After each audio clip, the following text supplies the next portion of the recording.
Well, I'm not going back in the cage because of you!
So where did you come from? You actually told us. We'll have that conversation later. Now, pictures on the night, can we have any fans and clowns in tonight? Give me a scream. No, fans. Now, not only have I got one for you.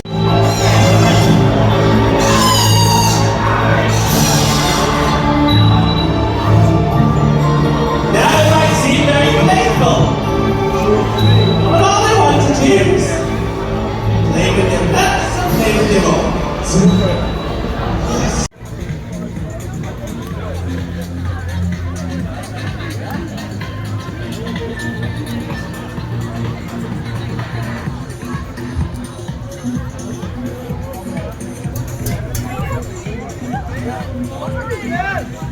I need someone.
Put your hands together for the Flamo!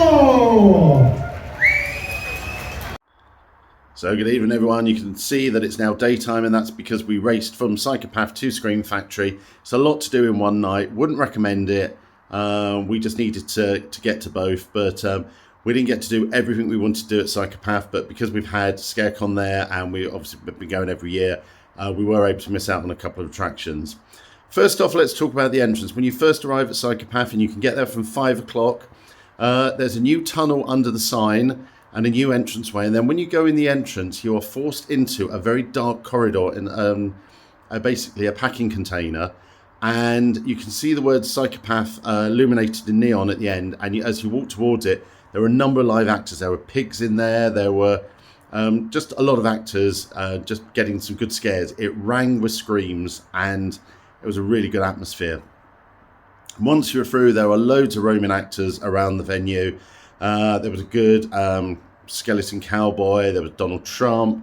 There was, I can never remember her name, the cheerleader late girl. She's so energetic. She was doing handstands off the chairs and everything. Lots of entertainment from the Roman staff in that area. The bars are open at 5 o'clock. The bars are open. The food is open. If you want to do Crawl Space, which is the one that you have to get a reservation for, you can go and get in the queue for that. But generally, everything opens at 5 o'clock apart from the mazes, and it's just a great atmosphere. People, it's been Newcastle, people go in, they go and get a drink, and they get themselves hyped up for the night. So at 6 o'clock when the mazes open, they're all ready to go and everyone's really buzzing. So let's start with the mazes. We started with Ice Scream. Now that has been completely flipped for this year. You now go in the exit and come out the entrance. Some lively actors in there. Nothing else has really changed in there. It did mean the curtain maze, which is now the finale part of it, we got lost in there. We actually ended up back in the main maze and the clowns had to turn us around and send us back out again. But it was great fun in there, and it's a good attraction. It was nice to see it around the other way round. Brand new for this year is Psychatorium. Now, this is probably the most extreme attraction they've got there.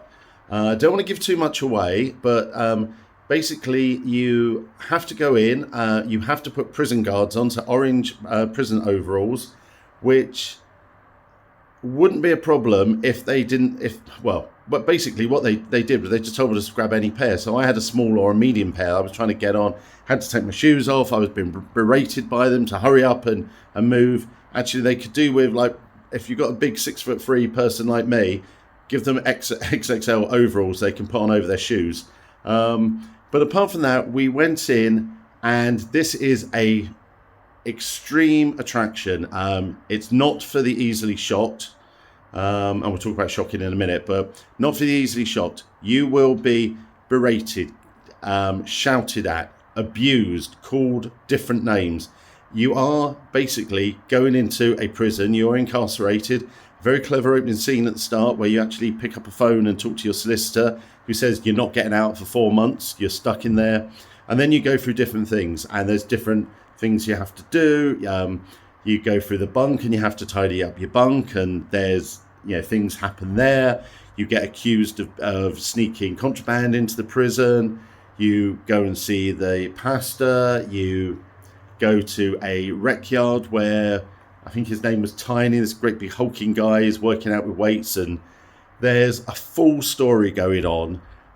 Some prisoners want to be your friends. Some of them want to be your enemies. And it is full on. They are right up in your face. They are swearing. They are pushing. It's extreme in that respect. They don't hurt you or anything like that, but it is quite overpowering, and it's very, very clever. As we get further on through the story, they're still trying to find out who sneaked the contraband in, which was a screwdriver that could be used to escape. There is an electrocution scene, which I am going to hold my hands up, and we just completely turned around and said, we are not being shocked. I am of an age where I don't do shocks. It's not good for my health. It was obvious at this point that there was a shock pad there, and I refused to do it. Now, from what I understand is the actor was told that we would probably refuse to do the shock pads. I don't know what would happen for other people, whether they would be absolutely bullied and told to do it. I would say that if somebody says they don't want to be shocked, they, instead of just not going in the maze, they should have the permission, the ability at that point to say, no, I don't want to do it. It's pretty obvious when it's going to come because there was an electric chair, but we declined that bit. We then, without going into too much, it continues the story. It is telling a story all the way through. And then you get to escape. And the escape, there was a clever way of getting out. If anyone's ever seen the morgue drawers at Pharmaphobia, it was very similar to that. Very unnerving, being lowered into something and pushed through. You don't know what's coming on the other side. And then a big final escape, follow the rope and get out. Then try and get out of your overalls, which obviously for me, because I was in medium overalls, was very, very difficult.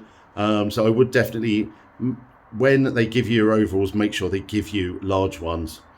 All in, it was absolutely shocking, genuinely scary. And for a while, I was a bit unsure, had it actually gone too far?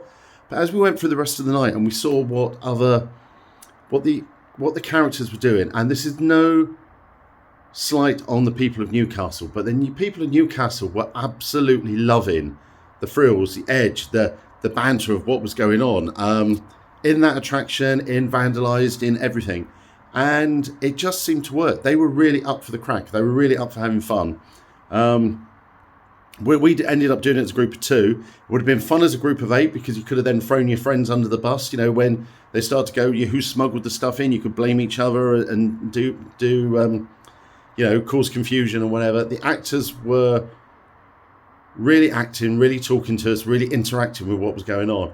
And all in a really quite stunning but shocking, not shocking electric wise, but just a shocking, really visceral experience that we really enjoyed.